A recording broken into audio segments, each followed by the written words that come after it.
My wife texted me at 8:12 p.m. Leaving work now. Jesse's dropping me off. Should be home in about 20.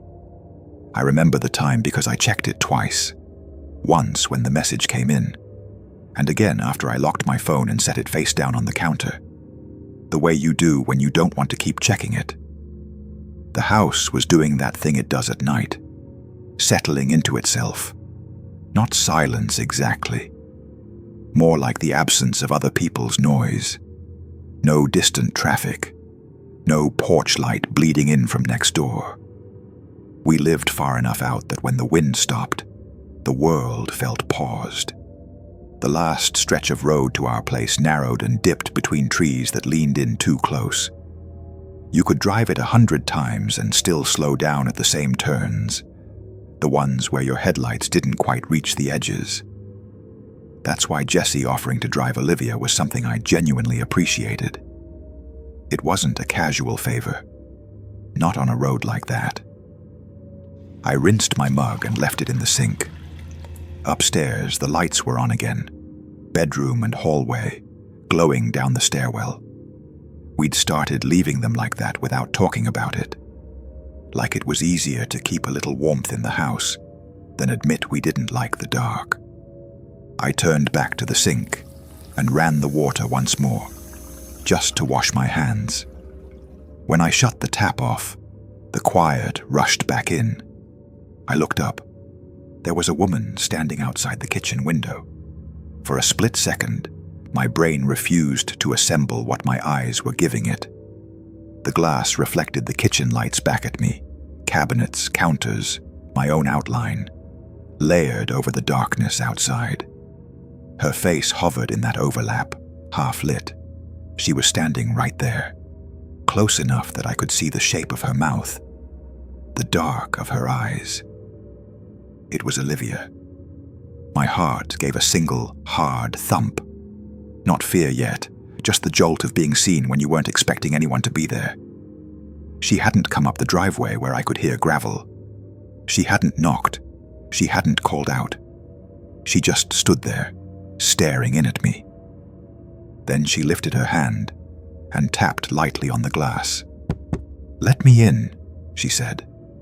Her voice came through the window, muffled but clear. I stood there a beat too long, water dripping from my hands into the sink, my reflection still layered over her face. Then I moved. I crossed the kitchen and opened the front door. Cold air spilled in, carrying the damp smell of leaves and gravel. Olivia stepped inside immediately, brushing past me as if she were eager to be out of the night. She didn't look back at the window. "I forgot my keys," she said, shrugging off her jacket. "I must have set them down at work and just left without them." "That was fast," I said.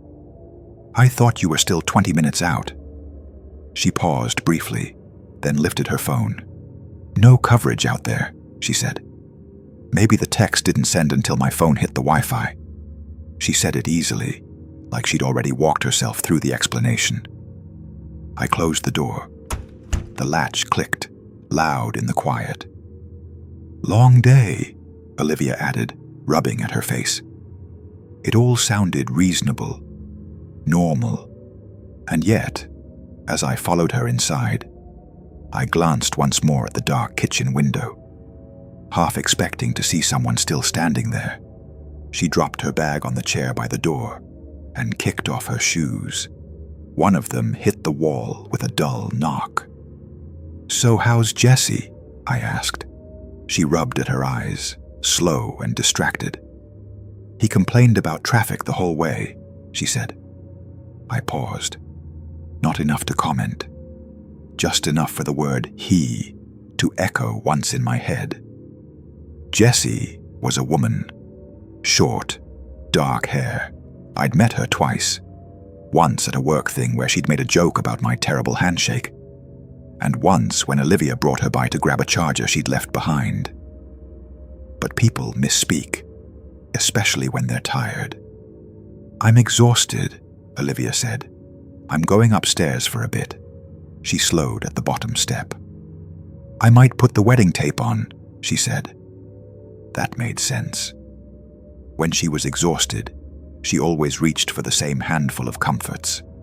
Warm tea, the old sweater she stole from me years ago, and that wedding montage our friend had made. The one with the music and the vows, and the dumb, candid shots of us laughing like we weren't aware a camera existed.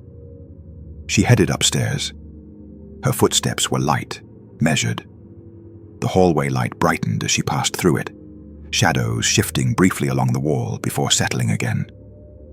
A minute later, I heard the TV come on upstairs.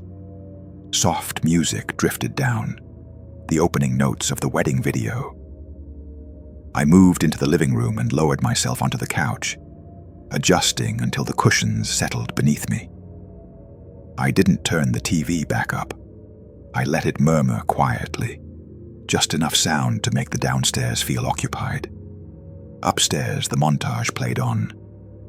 I listened without meaning to. The swell of music and laughter, the familiar rhythm of something I'd seen enough times to know by heart. Then I heard Olivia's voice. Not from the speakers exactly, not in the same texture. Her voice was in the room upstairs. At first, it didn't alarm me.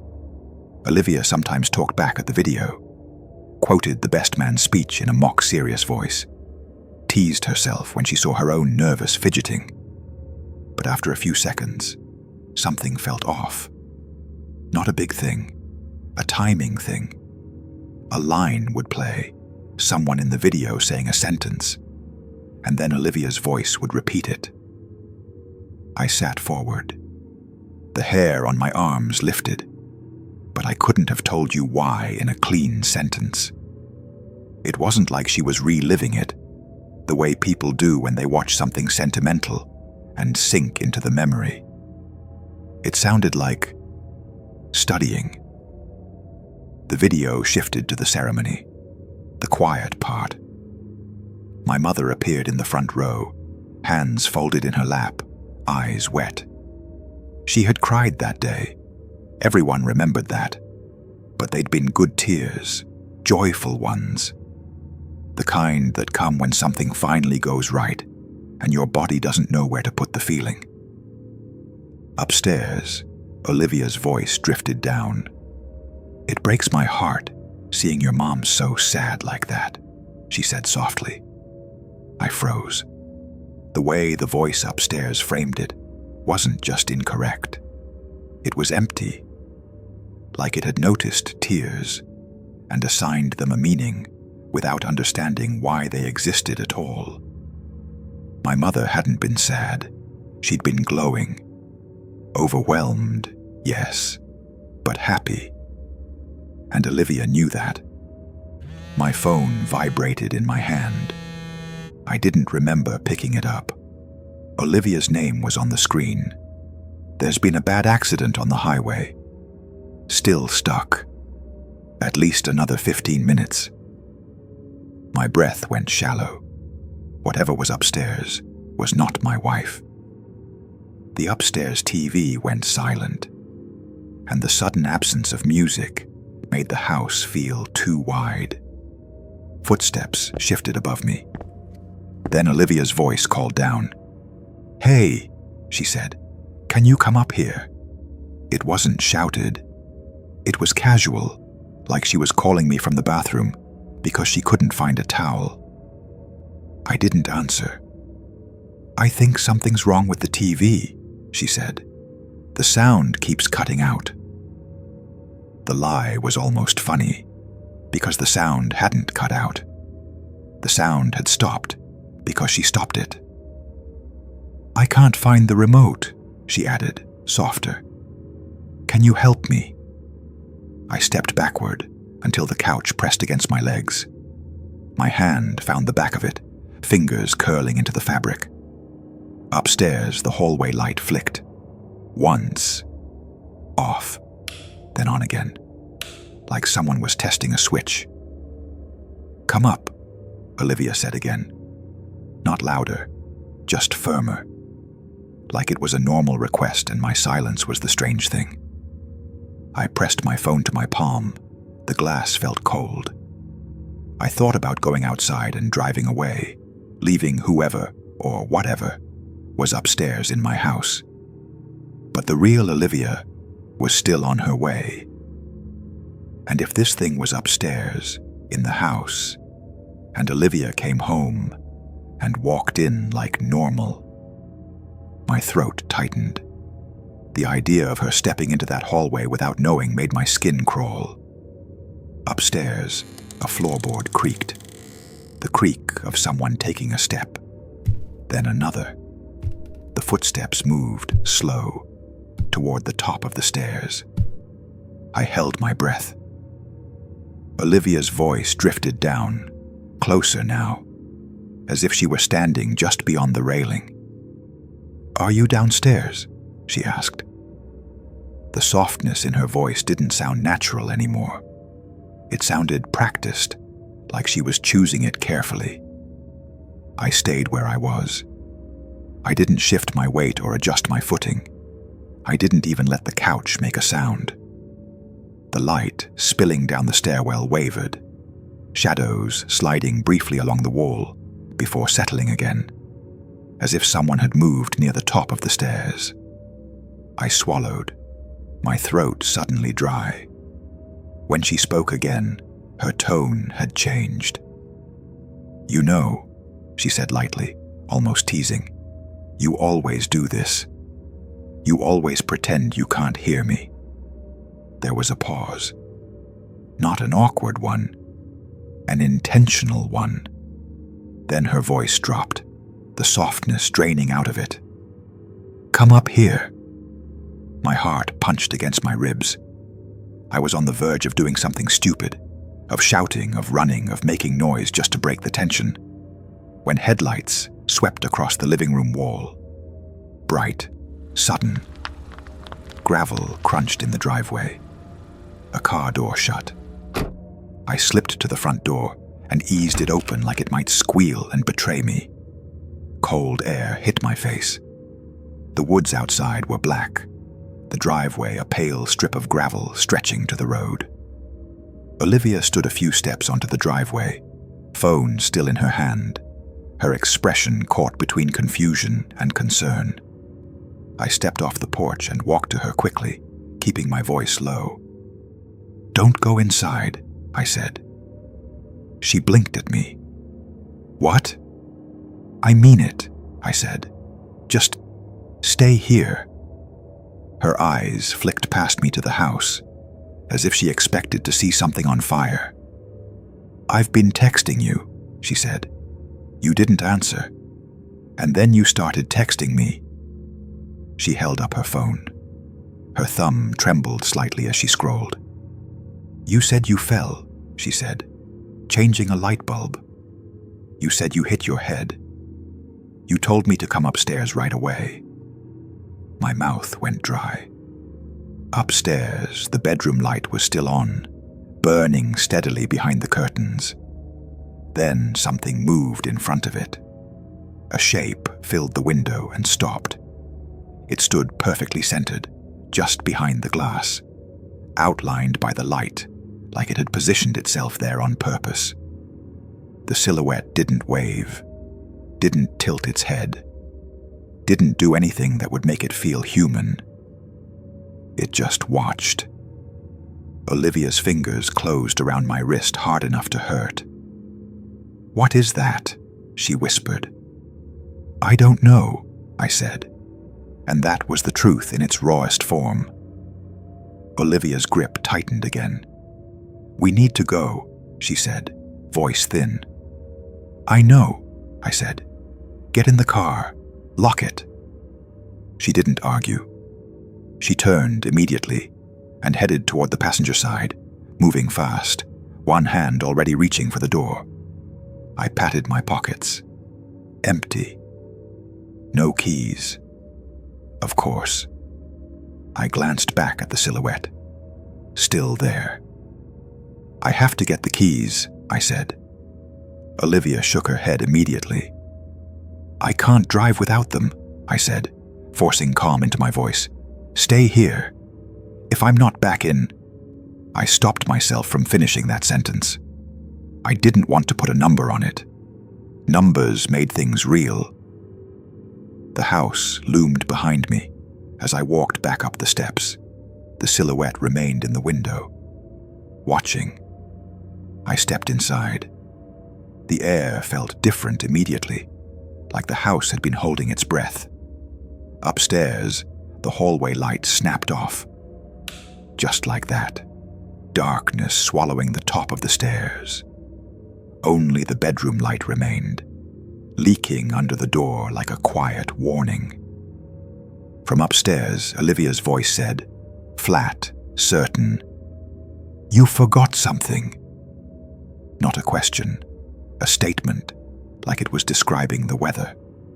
I stood in the entryway, listening. The hallway above was dark. The bedroom light was a pale stripe beneath the door. My office was upstairs, tucked at the end of the hall. That's where I left the keys sometimes, on the corner of the desk, beside the stack of unopened mail. My throat tightened at the thought of walking up into that dark corridor. "You forgot something," the voice said again, a little closer. I didn't answer. I climbed the stairs. Each step creaked faintly. I tried to place my feet where the wood was strongest, where it didn't complain. The bedroom light under the door brightened and dimmed slightly, as if someone moved in front of it. My office door was half open, its gap a darker shade of dark. I slipped into the office, keeping my hands close to my body so I didn't knock anything over. The desk sat against the wall, cluttered in a way only I understood. Papers, a pen, a coffee-stained notepad. The keys weren't there. My pulse spiked. I scanned the desk, the chair, the floor beneath it. Nothing.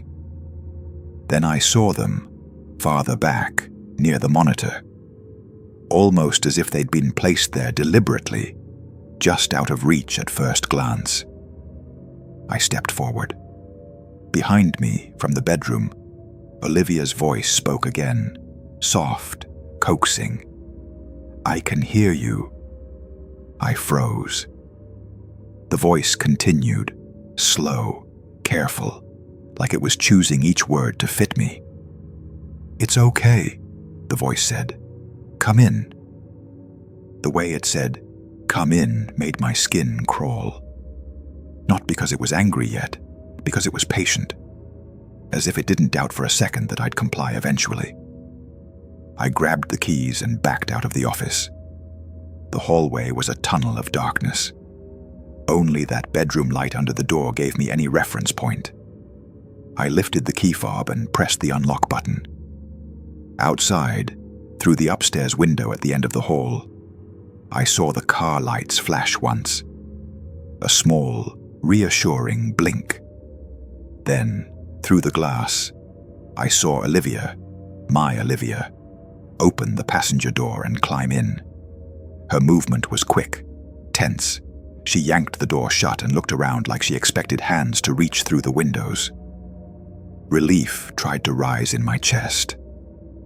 Then the bedroom door handle moved. Slowly. The door opened a few inches. A shape stood behind it, still mostly hidden, but close enough that the light under the door was now irrelevant. The light was here, in the hall, with me. "You didn't come," Olivia's voice said, and there was irritation in it now. I backed away, one step at a time. The bedroom door opened wider.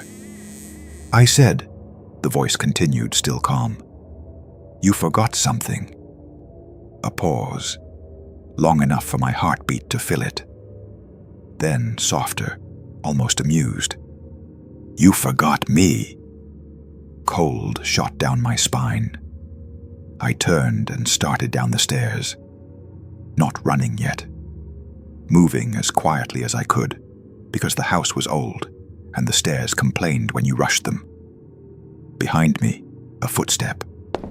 Not in the hallway this time. on the stairs. My hand gripped the railing so hard my fingers hurt.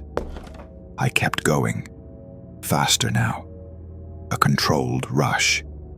Another step behind me, closer than it should be. I hit the bottom of the stairs and crossed the living room, keeping my eyes forward, refusing to look back into the dark mouth of the stairwell. The front door was suddenly too far away. From behind me, the voice called, no longer pretending to be normal conversation. "Stop! You can't leave," it said, and the certainty in the words made them feel like a rule rather than a threat. I yanked the front door open and stumbled onto the porch, cold air slapping my face like a wake-up. I half ran down the steps to the driveway. Olivia was in the passenger seat, leaning forward, one hand on the dashboard, watching me with wide eyes. I threw myself into the driver's seat and slammed the door, locking it immediately. My hands shook as I jammed the key into the ignition. The engine turned over with an ugly cough, then caught. I threw the car into reverse. As the tires crunched backward over gravel, I looked up at the house. The bedroom light went out, darkness swallowing the upper floor. The windows now just black rectangles reflecting the night. No silhouette, no shape, just the house, suddenly blank. For a heartbeat it felt like relief, like whatever was inside had given up, like darkness meant absence. We reversed onto the road and accelerated, the trees closing in, branches reaching toward the windows. Olivia didn't speak. Neither did I. The car filled with our breathing and the hum of the engine. Minutes passed in a strange, floating silence. Long enough for my body to realize I was still alive. Long enough for the adrenaline to start thinning. Olivia finally spoke, her voice small inside the car. "Where are we going?" I kept my eyes on the road. The trees rushed past in the headlights, all of them leaning inward. "There's nowhere close," I said. "Not out here." She didn't respond right away. She sat still, watching the road ahead, like she expected something to step into it. "My mom's place," I said after a moment. "It's a drive, a few hours." Olivia turned her head slightly, considering it. "She's been asking us to visit," I added. Her thumb traced slow circles against her fingers, a nervous habit I didn't recognize. "She worries about you," Olivia said. I nodded. "She was so emotional at the wedding," Olivia continued quietly. A cold numbness spread through my chest as the realization set in, and my grip tightened on the steering wheel. A grin had spread across her face. It stretched wider than it should have, held there, unchanged, as though she didn't know when it was supposed to stop. Her eyes stayed fixed on me, intent and unblinking, as if there was no point pretending anymore. "Seeing her like that," she said, "so sad." It really broke my heart.